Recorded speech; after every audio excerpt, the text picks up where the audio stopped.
Good morning, everybody. This is Nikki Sun live for NAB Show Live here in West Hall, and I have a very special guest kicking off today's I would say most exciting. We're in the zone. We're in the experiential zones. We're gonna test out cover all the experiential zones today. We're at the Connect. So you're a veteran of NAB Show. I don't know if you recognize her, but she's kind of famous. If you go on NAB Show's Instagram page, she's everywhere, just showing off all the halls. So I'm quite honored to sit next to you and tell the viewers about how we got here today. Oh my gosh, we took the coolest lift here. I'm not talking Lyft or Uber. We took the Tesla loop. Yes. So it was so cool because it's not only free, but it saves you a ton of steps, and it's multicolored. There's a tunnel, and it's just so luxurious. You've got the car that has the doors that go up and down. It was super fun. Yeah, and at the same time, we got there at the same time where we got on the monorail. Yeah. Both ends met in the middle and took the loop to get here today as well. So that's just really, really cool. And we got the cool doors too. They just opened up like that. I know. You've got to just hail the cool car. Yeah, so being NAB Show Centennial, I just wanted to ask, how many years have you been to NAB?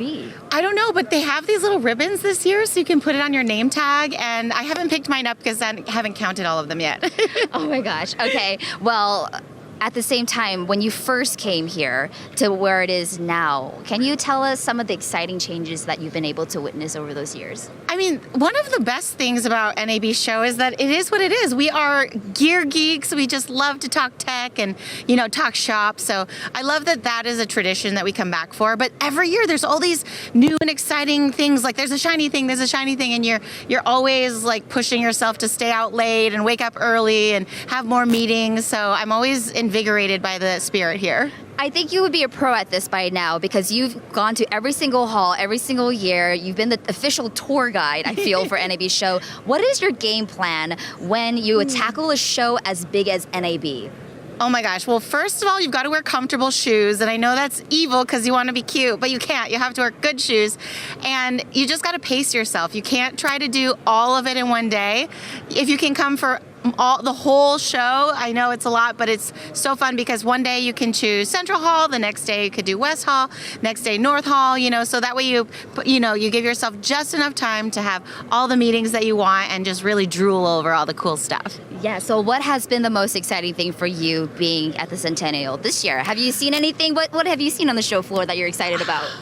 My favorite thing about being here, I haven't been here all 100 years, thank goodness, but of all the years, I feel like I've made some really great connections.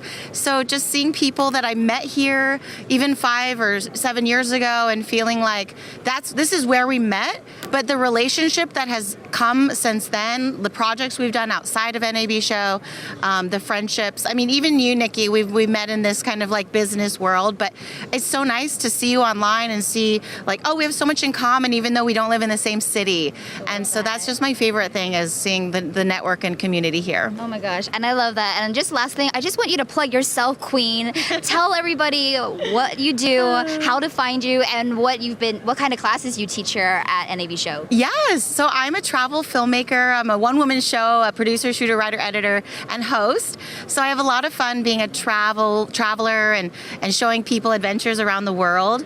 And I would say that just it's fun coming to NAB Show. I actually used to go to PPW as an attendee, and I was an official influencer early in the days for NAB Show. And I would always ask for a free pass to go to PPW because I just wanted to learn and soak up all the information.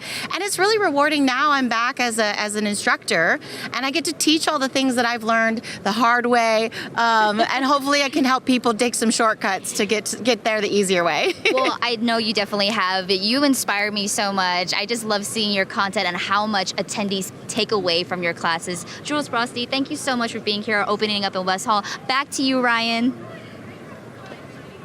Thanks so much, Nikki. I hope things are going well over there. I'm so excited to be in Central here. I'm with Alan Kyle of Ikegami. It's great to see you again. We did a funny bit a couple of years ago. I missed a couple shows because of COVID and whatnot, but it's so exciting to be back, and it's great to be at the Centennial. I can't believe it's something that only happens once in 100 years. Right. So let's talk about this camera. We have the HDK 99s, by the way, at the studio right now. amazing cameras, rich colors, just beautiful. This is not that, but curious what it is. Right. Thank you. This is the latest introduction. So for this show this year, we are introducing the UHK X600. It's a 4K ready HD camera, studio portable style. The front end is using three 2/3 inch CMOS sensors. They're UHD resolution, global shutter technology, very good sensitivity signal to noise. They have high dynamic range, and the camera does support HLG, HDR as a standard feature. There is just a license key required to enable the camera for 4K. When in the future that becomes a requirement, just a license key. And that will enable the processing to switch to 4K and the transmission system for 4K. So there'll be no conversion. It will at that point be a native 4K camera.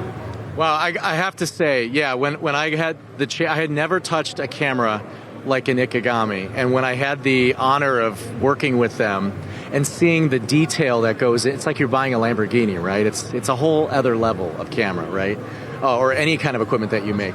The construction of the device, the cable, everything that's involved with it is just amazing. So I must say, I've been quite impressed with the HDK99. So thank you for what you guys do. You innovate, all the time. Right. It's great to hear that. There's a lot of innovation in this camera. Yep. In the lineup here, you can see other configurations. It is, of course, well suited for portable RF configuration, kind of a full studio configuration as well. There's a whole host of features. One thing I like to point out is the transmission system. Compared to your 99s, we have beefed up the transmission, really, I guess in both directions, but especially from the base station to the camera head. We're now supporting 6 channels of 3G HD from the base station to the head. 4 for return video, 2 for prompter. But a point of the transmission system is that all channels are sent simultaneously, and all are available for output on these BNCs across the back and at the front of the camera. So it gives a lot of flexibility in configuring the camera with prompters, with talent monitors, and actually external equipment of all types. Oh, that's great. All right, cool. Thank you so much. All right, I'm going to send this back to Aaron. Again, Alan Kyle, Ikegami. It's always an honor to chat with you. 2023 NAB Show, at a historic show, really. They're all historic. There's always some amazing announcement at NAB Show.